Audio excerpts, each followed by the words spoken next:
Fala galera, sou o professor Tomás Pessoa e esse aqui é o seu canal Humanas na Tela.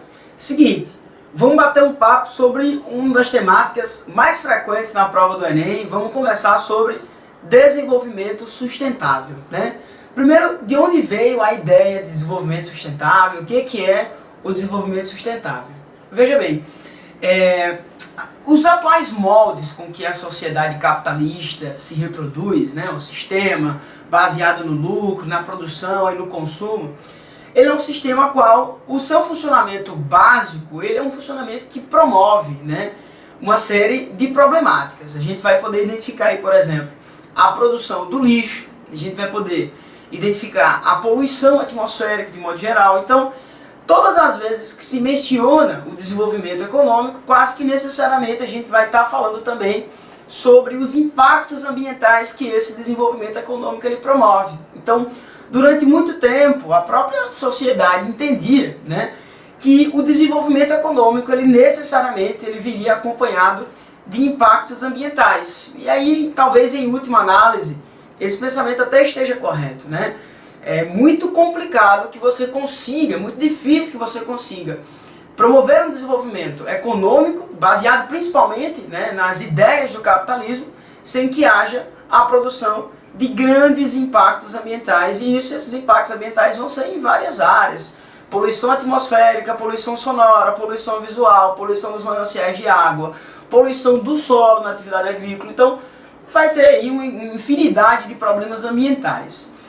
A partir da década de 80, inicia-se um debate, né, inclusive um debate muito mais além do que aqui no Brasil, na Europa principalmente, sobre a possibilidade de você ter um tipo de desenvolvimento em que não houvessem tantos impactos ambientais.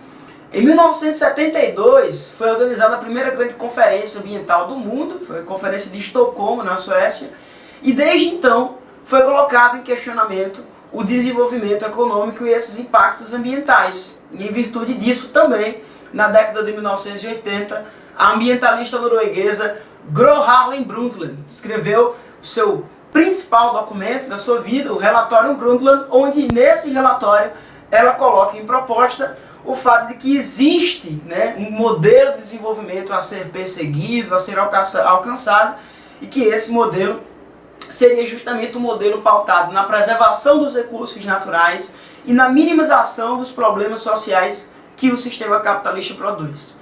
Eis aí que a gente conhece o desenvolvimento sustentável. Falar sobre desenvolvimento sustentável tem um viés muito romântico, claro, de você promover um desenvolvimento econômico minimizando o máximo possível os impactos que esse desenvolvimento vai promover na natureza. Entretanto, é um debate que precisa ser feito diariamente.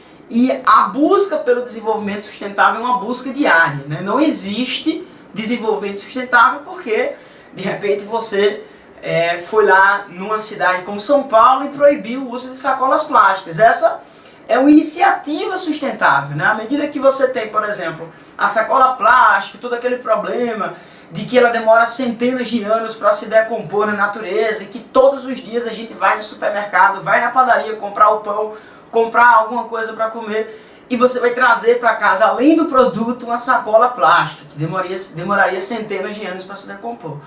Então tudo bem, isso é uma iniciativa que vai levar a um desenvolvimento um pouco menos agressivo, mas não é por isso que nós temos o desenvolvimento sustentável. É uma busca, uma luta cotidiana, até porque, na realidade, o desenvolvimento sustentável é um modelo de desenvolvimento que vai de encontro ao modelo que nós temos agora. A gente vê, por exemplo, atualmente as grandes empresas se apropriando do discurso do desenvolvimento sustentável, muitas empresas lançando novas linhas de produtos, produtos verdes, produtos que geram menos impactos ambientais, que usaram materiais reciclados, mas ainda há uma dificuldade muito grande de que na prática efetiva esse desenvolvimento sustentável seja alcançado. Também não adianta você exigir exclusivamente do consumidor, que também é parte integrante desse desenvolvimento agressivo que o capitalismo tem.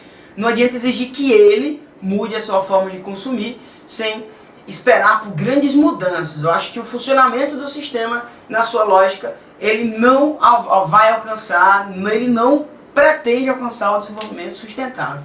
Então eu trouxe aqui para a gente conversar sobre uma questão queria que vocês acompanhassem aí na imagem, questão sobre desenvolvimento sustentável e a participação do Estado, né, nesse desenvolvimento sustentável, não só do Estado, como da iniciativa privada, empresas privadas participando disso. O texto diz o seguinte: a categoria da unidade de conservação de uso sustentável, que tem por paradigma a Reserva de Desenvolvimento Sustentável de Mamirauá, pretende se tornar um verdadeiro modelo alternativo à presença do Estado. Afinal, ela buscaria conciliar produção e proteção ambiental. Pretendia se tornar autossustentável. Seria administrada por entidade não governamental com recursos financeiros, principalmente privados ou governamentais. Estrangeiros. Prescindiria ao máximo possível da participação, o máximo possível da participação do poder público e tentaria fazer com eficiência tudo o que este deveria fazer. A questão ambiental no Brasil e no mundo está diretamente relacionada à influência na política e economia na reconfiguração da relação entre o homem e a natureza. Neste contexto, a crítica apresentada no fragmento expressa. Então veja só. O texto fala sobre a criação de unidades de conservação, né? Nós no Brasil, por exemplo, nós temos alguns biomas que já foi quase que totalmente devastado, como inclusive em outro momento aqui a gente conversava sobre a Mata Atlântica, a gente conversava também sobre a Floresta Amazônica, que tem hoje é extremamente vitimada pelo processo de expansão agropecuária no Brasil, não só em direção à Floresta Amazônica, com o desmatamento por conta da expansão da soja, mas como também de outras atividades como as madeireiras e até mesmo a pecuária. E a necessidade de se criar unidades de conservação nesses biomas seria justamente uma forma de você institucionalizar a preservação ambiental, que você conseguisse criar, por exemplo, leis que obrigassem as empresas a preservar o meio ambiente.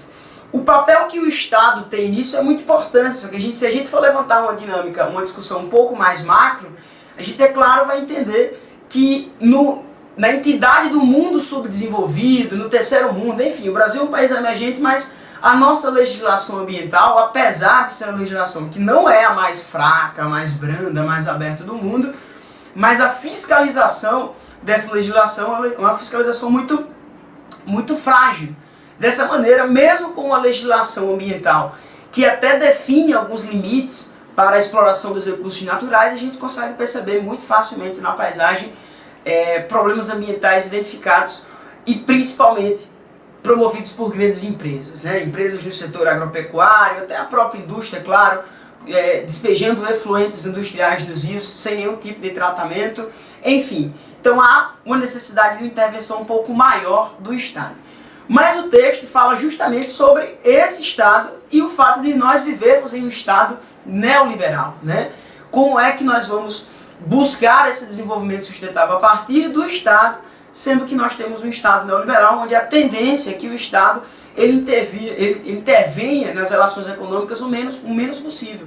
Por isso, há uma tendência de que empresas privadas passem a dominar essas áreas de preservação ambiental e tentem nessas áreas iniciar alguma atividade econômica ainda baseada também na preservação dessa unidade de conservação. Então vamos lá.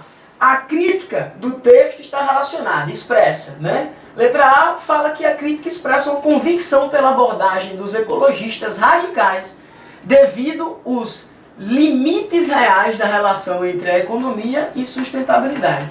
Veja, claro que os ecólogos, os ecologistas radicais, eles não têm aí uma boa visão, a maior parte não tem uma boa visão sobre o fato de empresas privadas serem a protagonista nesse processo de preservação do meio ambiente.